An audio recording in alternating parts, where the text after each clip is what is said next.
Okay, तो चलो अब हम सेल डिवीज़न के हवाले से डिस्कशन करते हैं।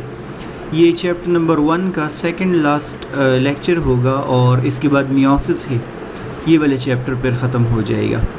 तो हमने क्लास 11 या first year federal board biology जो है वो शुरू की है।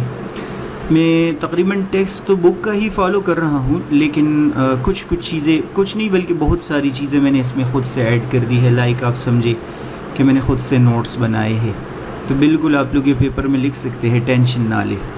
अच्छा, तो देखते हैं सेल डिवीज़न क्या होता है, माइटोसिस क्या होता है एंड सो ऑन। मैंने लिखा है सबसे पहला पॉइंट कि the continuity of life is based on reproduction of cell और सेल डिवीज़न। लाइफ को अगर इस प्लेनेट पे कंटिन्यू होना है तो लिखा है कि सेल डिवीज़न का प्रोसेस या रिप्रोडक्शन का प्रोसेस जो है वो बहुत ज़्यादा इम्पॉर्टेंट है। ये सेंटेंस मैंने वैसे ही लिखा है, ज़ाहिर सी बात है इंट्रोडक्शन करनी तो थी। मैं आप लोगों को जस्ट एक आइडिया देता हूँ, इस सेंटेंस की समझ आ जाएगी। आप लोग देख लेना, डायनासोर इस प्लेनेट के ऊपर से क्यों ख़त्म हो गए। उसके एक्सटिंक्ट होने के बहुत सारी रीज़न्स हैं, लेकिन एक रीज़न उसमें ये है कि डायनासोर्स जो है वो एग्ज़ कम ले करता था। सपोज़ करते हैं फॉर वाइल कि यहाँ पर एक डायनासोर है, वो 2 या 1 एग्स जो है वो बहुत अरसे बाद यहाँ पर ले कर देता है। ठीक है, अब ये जो डायनासोर है, एडल्ट डायनासोर, वो वहाँ पर खाना खाने चला गया या पानी पीने चला गया।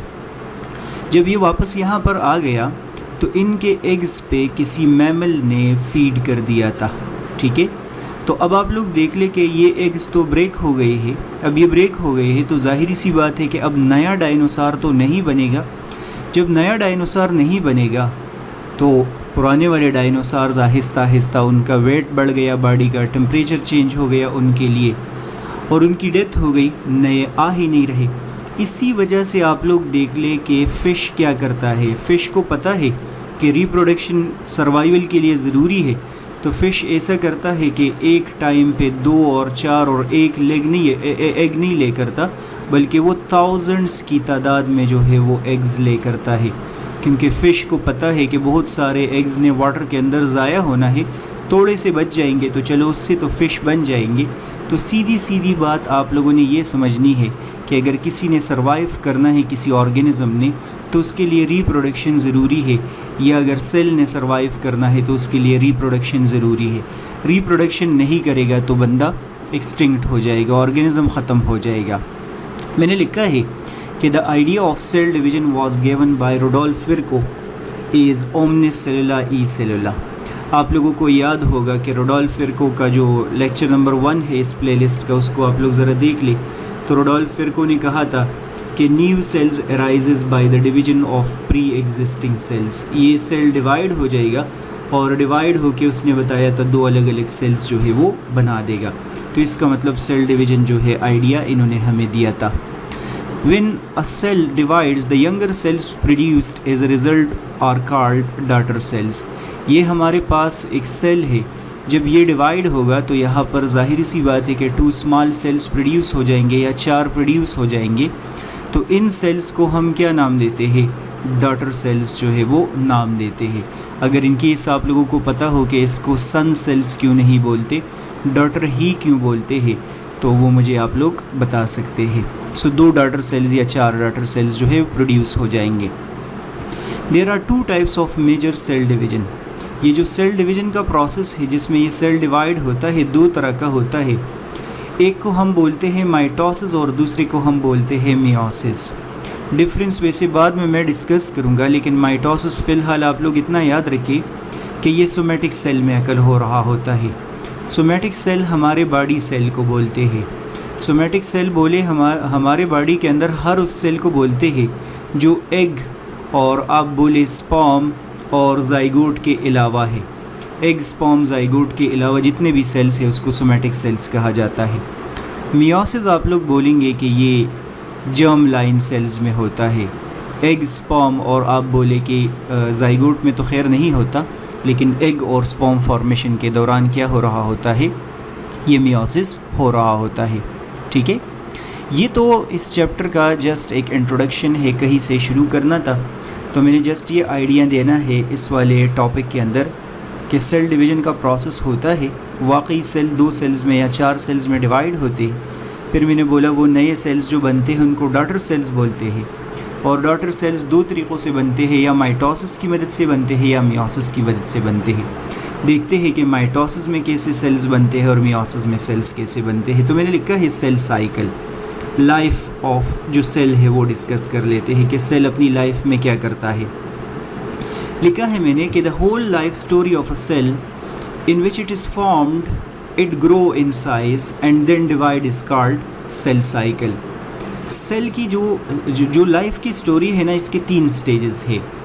सबसे पहले ये बन जाएगा, तो सपोज करते हैं फॉर वाइल कि ये नया अभी बना है, फिर यही वाला सेल जो है वो ग्रो कर जाएगा। आप देख लीजिए ग्रो कर गया है, और फिर यही सेल क्या हो जाएगा, डिवाइड हो जाएगा यहाँ पर। तो ये जो 3 स्टेजेस है इसके लाइफ में, इस पूरे के पूरे लाइफ स्टोरी को हम क्या नाम देते हैं, इसको हम सेल साइकिल नाम देते हैं। All the events of cell cycle are divided into 2 phases. Cell के बनने से लेकर सेल के डिवीजन तक जितना भी ड्यूरेशन है ना, जितना भी टाइम है, उसको हम 2 फेजेस में डिवाइड करते हैं। एक को हम बोलते हैं इंटरफेज और दूसरे को हम बोलते हैं डिवीजन फेज़। अगर आप लोग डायग्राम के अंदर देखेंगे तो ये वाला इंटरफेज़ होगा और आप लोगों को ये वाला नज़र आएगा डिवीजन फेज़। तो मैंने फ्लो चार्ट के फॉर्म में लिखा है कि सेल साइकिल के एक फ़ेज़ है इंटरफेज़ और दूसरा कौन सा होता है, माइटोटिक फेज़, या माइटोटिक फेज़ को हम क्या नाम देते हैं, डिवीजन फेज़ भी हम इसको नाम देते हैं, या आप लोग इसको एम फेज़ भी नाम देते हैं, और इंटरफेज़ को हम रेस्टिंग फेज़ भी नाम देते हैं। मैंने लिखा है कि interphase is the longest phase of cell cycle. यहाँ से यहाँ तक जो स्टोरी है ना, इसमें बहुत सारा ड्यूरेशन लग रहा होता है। सपोज़ करते हैं फॉर वाइल कि अगर 24 घंटे सेल का लाइफ है, तो मैं बोलूँगा कम से कम 22 घंटे जो है 22 आवर्स जो है वो इंटरफेज़ में गुजर जाएंगे। ये एक रैंडम फैक्ट बता रहा हूँ। और जो माइटोटिक फेज़ होता है, ये आप लोग बोलेंगे कि ये डिवीजन फेज़ होता है, इसमें एक्चुअल सेल डिवाइड होता है, सो इसमें 1 to 2 आवर्स जो है वो लग जाएंगे। तो ये बहुत ज़्यादा लॉन्ग फेज़ है और ये बहुत ज़्यादा फास्ट और शॉर्ट फेज़ होता है। जो इंटरफेज़ है इसको फर्दर 3 ग्रुप्स में डिवाइड कर दिया गया है, 3 पार्ट्स में डिवाइड कर दिया गया है। इसमें से एक को G1 फेज़ बोलते हैं, दूसरे को S फेज़ बोलते हैं और तीसरे को G2 फेज़ हम बोलते हैं। G का मतलब होता है गैप, तो आप बोले यहाँ पर गैप 1 और यहाँ पर आप बोले गैप 2। S का मतलब होता है सिंथेसिस। आप लोग की बुक में वैसे ये कोई ख़ास डिटेल में नहीं डिस्कस किया, लेकिन आप लोग बोलेंगे कि क्या होता है G1। सपोज़ करते हैं ये यंग एक सेल बन जाता है, तो अगर ये G1 फेज़ में एंटर होगा तो इसमें क्या होगा, इसका साइज़ इंक्रीज़ हो जाएगा। तो G1 फेज़ में आप बोले ग्रोथ अकर होता है। S सिंथेसिस है। S फेज़ में आप लोग डिस्कस करेंगे कि इसका DNA डुप्लिकेट हो जाता है, तो मैं यहाँ पर लिख लेता हूँ डुप्लिकेशन ऑफ DNA अकर हो जाता है।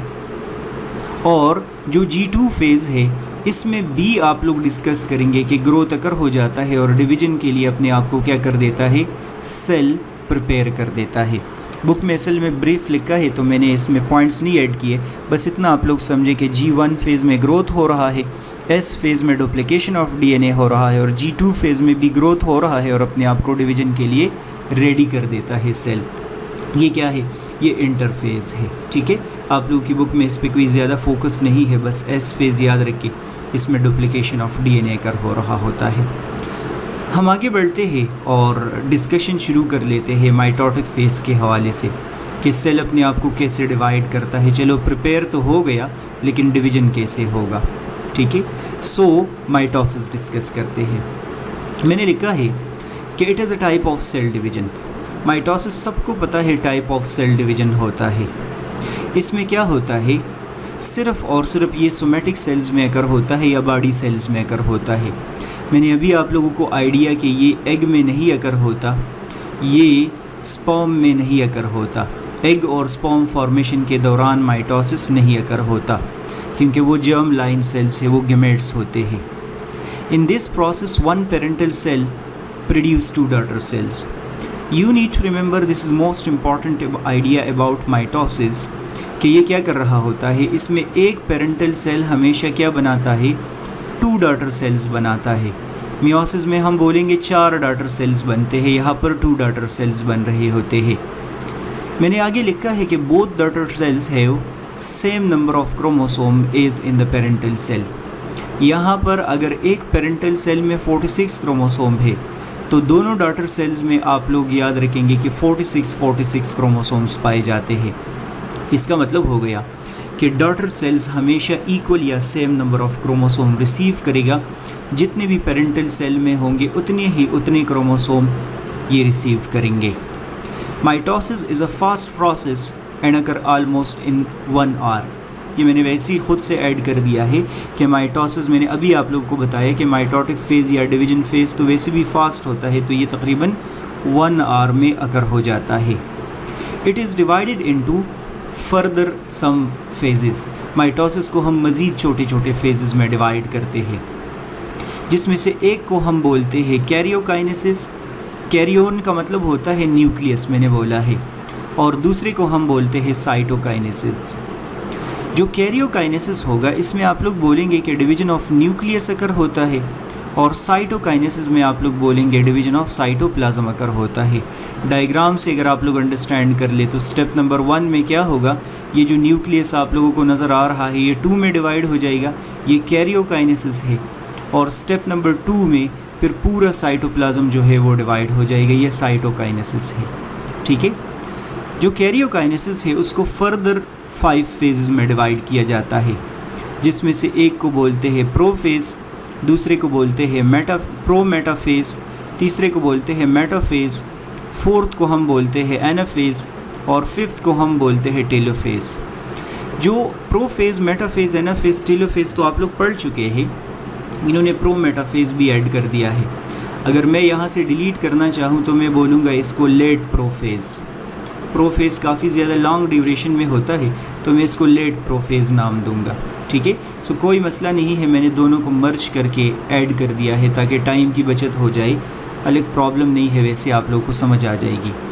आगे बढ़ते हैं और प्रोफेज़ के हवाले से डिस्कशन करते हैं क्या होता है। मैंने लिखा है कि chromatin material condenses into chromosome. इस फेज़ में क्या होता है, आप लोग बोलेंगे ये हमारे पास एक सेल है और इस सेल के अंदर ये क्रोमैटिन मटीरियल है, तो आप लोग बोलेंगे कि इससे क्या बनना शुरू हो जाते हैं, क्रोमोसोम्स बनना शुरू हो जाते हैं। सो पहला चेंज ये होगा। दूसरा पॉइंट मैंने लिखा है nuclear envelope splits into vesicles and disappears. ये जो यहाँ पर आप लोगों को न्यूक्लियर एनवेलप नज़र आ रहा है, या बोलेंगे छोटे छोटे फ्रेगमेंट्स में क्या हो जाता है, डिवाइड हो जाता है, और क्रोमोसोम्स इसके अंदर मौजूद होंगे। तीसरा मैंने लिखा है न्यूक्लियोलस आल्सो डिसअपीयर्स। यहाँ पर न्यूक्लियोलस मौजूद होगा, वो न्यूक्लियोलस भी आप देख ले गायब हो गया। Centriole duplicates and move towards opposite poles. Centrioles यहाँ पर 2 मौजूद होते हैं, आप सबको पता है, उसको हम सेंट्रोसोम बोलते हैं। वो डुप्लिकेट हो जाते हैं, 2 यहाँ पर होते हैं और 2 यहाँ पर आ जाते हैं, अपोजिट पोल्स की तरफ जो है वो चले जाते हैं। Centriole form spindle fibres. जब ये सेंट्रियोल अपोजिट पोल्स की तरफ जा रहे होते हैं तो ये स्पिंडल फाइबर्स बनाते हैं। स्पिंडल फाइबर्स आप लोग बोलेंगे माइक्रोट्यूब्यूल्स की से बनते हैं। Some spindle fibres binds with the chromosome called kinetochore spindle fibres. आप लोग अभी डायग्राम में बाद में देखेंगे कि यहाँ पर स्पिंडल फाइबर्स किस चीज़ के साथ, जब क्रोमोसोम के साथ अटैच हो जाते हैं तो इसको बोलते हैं काइनेटोकोर स्पिंडल फाइबर्स। लेकिन अगर अपोजिट पोल से एक दूसरे के साथ अटैच होते हैं तो इसको हम बोलते हैं non kinetochore spindle fibres. Some spindle fibres towards opposite pole called non kinetochore spindle fibres. मैं ये समझाता हूँ, इसकी टेंशन ना ले, डायग्राम में एंड पे दिखाऊंगा। सो क्रोमैटिन मटीरियल डिसअपीयर हो गया, क्रोमैटिन मटीरियल ने क्रोमोसोम बना दिया, न्यूक्लियर मेम्ब्रेन और न्यूक्लियोलस डिसअपीयर हो गया, सेंट्रियोल अपोजिट पोल्स की तरफ जाके स्पिंडल फाइबर्स बना रहे हैं। काइनेटोकोर स्पिंडल फाइबर्स क्रोमोसोम्स के साथ अटैच होंगे और नॉन काइनेटोकोर स्पिंडल फाइबर्स जो है वो क्रोमोसोम्स के साथ अटैच नहीं होंगे। जो इसके बाद प्रोफेज़ के बाद दूसरा फेज़ आता है उसको हम बोलते हैं मेटाफेज़। मेटाफेज़ में क्या होता है, मैंने लिखा है कि 2 spindle fibres, 1 from each pole is attached at the centromere of the chromosome. आप लोग अभी नोट करेंगे कि ये जो आप लोगों को क्रोमोसोम नज़र आ रहा है, इसके साथ यहाँ से भी स्पिंडल फाइबर अटैच हो जाता है और यहाँ से भी अटैच हो जाता है। इसका मतलब हो गया कि एक क्रोमोसोम के साथ दोनों साइड से स्पिंडल फाइबर्स क्या हो जाएंगे, अटैच हो जाएंगे। Spindle fibres align all chromosome at equator of the cell, और जितने भी क्रोमोसोम्स होते हैं वो सेल के सेंटर में अलाइन हो जाते हैं। ये देख लो, लाइन में आ जाते हैं। Aligned chromosome at centre of the cell is called metaphase plate. ये जो क्रोमोसोम का लाइन लगा है ना, इस लाइन को हम क्या नाम देते हैं, इसको हम मेटाफेज प्लेट बोलते हैं। मैं एक्चुअल डायग्राम में दिखाऊंगा आप लोगों को। It is the longest phase of mitosis and last for almost 20 minute. ये वैसे सेल साइकिल लॉन्गेस्ट फेज़ नहीं है, ये सिर्फ माइटोसिस की बात कर रहे हैं कि माइटोसिस का लॉन्गेस्ट फेज़ है कि इसमें 20 मिनट्स जो है वो लग जाते हैं। सो मेटाफेज़ में आप बोलेंगे सिर्फ क्रोमोसोम सेंटर के अंदर अलाइन हो जाते हैं। फिर आगे बढ़ते हैं और एनाफेज़ के बारे में पढ़ते हैं कि इसमें क्या होता है। मैंने लिखा है kinetochore spindle fibres pulls the chromosome towards opposite poles. ये क्रोमोसोम है, इस क्रोमोसोम के साथ ये स्पिंडल फाइबर और ये स्पिंडल फाइबर है। ये स्पिंडल फाइबर इसको इस तरफ अट्रैक्ट करता है क्रोमोसोम को, और ये इस तरफ, ये उस तरफ लेके जाना चाहता है, ये इस तरफ लेके जाना चाहता है। Non kinetochore spindle fibre increase the length of the cell. जो साइड पे स्पिंडल फाइबर्स होते हैं वो भी आप लोग देखेंगे, उसकी वजह से सेल का साइज़ बढ़ जाता है। Chromosome break at the point of centromere and sister chromatid changes into chromosome. ये वाला पॉइंट यहाँ पर क्या कर जाता है, ब्रेक कर जाता है। क्या कर जाता है, ब्रेक कर जाता है इस पॉइंट पे, और क्रोमोसोम्स ऐसे हो जाते हैं, ऐसे स्प्लिट होके। तो जब ये पहले मौजूद थे इसको सिस्टर क्रोमैटिड्स बोलते थे, और जब ये अलग अलग मौजूद हो तो सिस्टर क्रोमोसोम्स इसमें मौजूद है। टेंशन नाले में थोड़ा सा स्पीड से हूँ, आप लोगों को जिस चीज़ की समझ नहीं आती वो बेशक पूछ ले, ज़रा बराबर भी टेंशन ना ले। क्रोमोसोम के स्ट्रक्चर में मसला है तो बोले सर ये दोबारा समझा दे। ठीक है, आगे बढ़ते हैं क्योंकि ये आसान है, मैं इस वजह से आगे बढ़ रहा हूँ। लिखा है मैंने कि spindle fibres pull individual chromatids towards opposite poles. इसकी बात कर रहे हैं, ये क्रोमैटिड और ये क्रोमैटिड, ये इस तरफ आएगा और ये इस तरफ आएगा। ठीक है, मैं समझाता हूँ आगे। When chromatid reach opposite poles it is the end of anaphase. ठीक है, एनाफेज जो है वो ख़त्म हो जाता है, और लिखा है कि ये शॉर्टेस्ट फेज़ होता है, सबसे कम ड्यूरेशन इसमें लग रहा होता है। इसके बाद टेलोफेज़ के बारे में डिस्कशन कर लेते हैं। मैं असल में डायग्राम की तरफ पहुँचने की कोशिश कर रहा हूँ। टेलोफेज़ में लिखा है कि it is the reverse of prophase. जो चेंजेस प्रोफेज़ में कर हो गए थे वो चेंज हो जाएंगे। Chromosome uncoil and form chromatin again. ये आपको न्यूक्लियस तो खैर नहीं है, क्रोमोसोम नज़र आ रहे हैं यहाँ पर, ये मैं इससे मिटा देता हूँ। क्रोमोसोम नज़र आ रहे हैं तो क्रोमोसोम अनकॉइल हो जाएंगे, दोबारा क्रोमैटिन में कन्वर्ट हो जाएंगे। स्पिंडल फाइबर्स ख़त्म हो जाएंगे, वो ख़त्म हो गए। न्यूक्लियर एनवेलप रीअपीयर हो जाएगा, एक यहाँ एक यहाँ। न्यूक्लियोलस भी रीअपीयर हो जाएगा, यहाँ पर भी और यहाँ पर भी। तो सेल ऐसे अंदाज में होगा। इस स्टेज पे आप लोग याद रखेंगे कि सेल के अंदर 2 न्यूक्लियाई मौजूद होंगे। एग्जामिनर अगर इनकेस पूछता है कि 2 न्यूक्लियाई कहाँ होते हैं तो टेलोफेज़ में। और इसके बाद क्या होता है, साइटोकाइनेसिस। तो 2 डॉटर सेल्स बनते हैं, और प्लांट्स में अलग होता है, एनिमल्स में अलग होता है। साइटोकाइनेसिस जो एनिमल्स में है वो अलग है, मैं ये समझाता हूँ, लेकिन मैं आगे डायग्राम की तरफ ज़रा बढ़ रहा हूँ और उसके अंदर मैं चीज़ें समझा दूँ। फिर वैसे खैर पर टेक्स्ट की तरफ देखता हूँ, मैं आता हूँ अगर समझ नहीं आई तो। ये देख लो, शाबाश।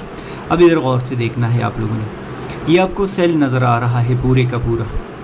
इस सेल के अंदर ये न्यूक्लियस है, और न्यूक्लियस के अंदर आप लोग देख लीजिए तार like structure, thread like structure, chromatin material है। ये सेल अभी किस फेज़ में है, इंटरफेज़ में है, ग्रो कर गया है। दोनों क्रोमोसोम्स, दोनों सेंट्रियोल्स आप लोगों को नज़र आ रहे हैं। इस रीजन को सेंट्रोसोम बोलते हैं। मैंने बोला भी था कि सेंट्रोसोम में ये देख ले, रेज देख रहे हैं, इसको एस्ट्रल रेज बोलते हैं। माइक्रोट्यूब्यूल्स इमर्ज हो गए हैं जिसने इसको स्टार शेप समथिंग बनाया है। ठीक है, अब आप लोग देख ले प्रोफेज़ में क्या होता है। ये देखिए, centriole duplicates and move towards opposite poles. ये देख ले, सेंट्रियोल अपोजिट पोल्स की तरफ जा रहे हैं। Chromatin material condenses into chromosomes. Chromatin material से क्रोमोसोम्स बन गई। न्यूक्लियोलस यहाँ पर था, वो डिसअपियर हो गया, न्यूक्लियोलस यहाँ से डिसअपियर होना शुरू हो जाता है। ठीक है, ये यहाँ तक बात हो गई है। फिर लेट प्रोफेज में क्या होता है, न्यूक्लियर मेम्ब्रेन डिसअपियर्स। आप देख लें न्यूक्लियर मेम्ब्रेन क्या हो गया, डिसअपियर हो गया। 2 types of centrioles are spindle fibres are found. ये देख ले, क्रोमोसोम के साथ जो अटैच थे इसको हम क्या नाम देते हैं, काइनेटिक और स्पिंडल फाइबर्स, और जो अपोजिट पोल्स के साथ अटैच थे इसको हम बोलते हैं नॉन काइनेटिक और स्पिंडल फाइबर्स। फिर क्या होगा, ये जितने भी क्रोमोसोम्स होते हैं ये सेल के सेंटर में अलाइन हो जाएंगे। कौन इसको अलाइन करेगा, यही जो आप लोगों को स्पिंडल फाइबर्स नज़र आ रहे हैं, काइनेटिक और स्पिंडल फाइबर्स, ये इसको सेल के सेंटर में अलाइन कर देगा। इसको क्या बोलते हैं, मेटाफेज बोलते हैं। और फिर क्या होगा, फिर आप लोग डिस्कस करेंगे कि एनाफेज में ये वाले जो क्रोमोसोम है ये इस तरफ पुल होंगे और ये इस तरफ पुल होंगे, तो ये स्प्लिट हो जाएंगे। ये देख लो, ये स्प्लिट हो गई। तो यहाँ पर जब ये थे इसको सिस्टर क्रोमैटिड्स बोलते थे और अब इसको सिस्टर क्रोमोसोम्स बोलते हैं। तो ये अलग अलग हो गई। फिर ये अपोजिट पोल की तरफ चला गया तो टेलोफेज अकर हो रहा है और साइटोकाइनेसिस। यहाँ न्यूक्लियस बन जाएगा, न्यूक्लियस बन जाएगा। और आप लोग देख ले कि डिप्रेशन बन रहा है, इस डिप्रेशन को हम क्या बोलते हैं, क्लीवेज फरो बोलते हैं। क्लीवेज फरो बनते बनते यही सेल आप लोग देखेंगे 2 पार्ट्स में क्या हो जाएगा, डिवाइड हो जाएगा। प्लांट्स में क्लीवेज फरो नहीं बनता। नोट्स अगर आप लोग रिवर्स करके देख ले तो वो कहाँ बनते हैं, फ्रेगमोप्लास्ट में बन रहा होता है। सो ये है इसके हवाले से बातें। और मैं अक्सर आप लोगों को रिपीटेडली बता रहा होता हूँ कि ज़ाहिरी सी बात है यूट्यूब के वीडियो अपलोड करने में मुझे कभी कभार समटाइम्स पूरा दिन भी लग जाता है। पूरा दिन मीन के बुक में पढ़ लेता हूँ, उसके बाद में क्रॉस चेक करता हूँ उसमें कोई मिस्टेक वगैरह है या नहीं, फिर वो ज़रा आसान अल्फाज में यहाँ पर टाइप करना पड़ता है, ख़ुद से पॉइंट्स बनाने पड़ते हैं, उसके बाद फिर ये रिकॉर्डिंग सारे का सारा, तो इसमें टाइम लगता है। तो देयर आर चांसेस कि मैं पूरा कोर्स जल्दी अपलोड ना करूँ। मैं वैसे ऑनलाइन क्लासेस कोरोना के टाइम से ले रहा हूँ, तो लेकिन वो पेड है, ये मैं बता दूँ। तो उसमें अगर किसी का इंटरेस्ट है तो वो लेंगे मेरे साथ क्लासेस, और मुझे आप लोग कमेंट्स में जो है वो बताएंगे। और अच्छी बात है, ले इतनी ज़्यादा उसकी फ़ी नहीं है, लेकिन ये इसमें बहुत सारा टाइम लगता है। अच्छा चलो, सिग्निफिकेंस ऑफ माइटोसिस जो है वो हम डिस्कस कर लेते हैं। माइटोसिस क्यों ज़रूरी है? पहला पॉइंट, जेनेटिक स्टेबिलिटी ये लेके आता है। जेनेटिक स्टेबिलिटी मीन ये देख ले, एक पेरेंटल सेल 2 में डिवाइड हो रहा है तो उनमें तो क्रोमोसोम का नंबर सेम होता है, तो क्रोमोसोम का नंबर सेम चेंज होने नहीं देता। एक दूसरा आप लोग याद रखेंगे, आज आप लोग इतने हैं, कल आप लोग इतने होंगे, तो ये क्यों? नए नए सेल्स ऐड हो रहे हैं, तो माइटोसिस की वजह से साइज़ इंक्रीज़ हो रहा है। तीसरा, डेवलपमेंट, कल आप लोग इतने थे मदर यूट्रस में ज़ाइगोट के फॉर्म में, और आज आप लोग इतने हैं, तो ये जो नए नए स्ट्रक्चर्स हमारे बॉडी के अंदर बनते हैं ये डेवलपमेंट है। सिंपल से कॉम्प्लेक्स जा रहे हैं, डेवलपमेंट है। सेल रिप्लेसमेंट, डेली बेसिस पे रेड ब्लड सेल्स की डेथ हो रही होती है, नए नए रेड ब्लड सेल्स बनते हैं, ये भी माइटोसिस का फ़ायदा है। रीजनरेशन, लेजर्ड्स के टेल को कट कर दे वो दोबारा बन जाएगा, स्टार फिश के आर्म को कट कर दे वो क्या बन जाएगा, वो दोबारा बन जाएगा। ठीक है, इसी के साथ साथ आप लोग डिस्कस करेंगे हीलिंग। आज यहाँ पर कोई ज़ख़म बन जाता है सीरिया में, कल वो दोबारा फिल कर जाता है, ये भी माइटोसिस है। बडिंग और फ्रेगमेंटेशन वगैरह आप लोग पढ़ते हैं, सारे क्या है, ये माइटोसिस है। तो ये सिग्निफिकेंस है। लाइक सब्सक्राइब शेयर करना है तो अच्छी बात है। नेक्स्ट वीडियो लेक्चर आप लोग देखेंगे। गुड बाय, अल्लाह हाफिज़।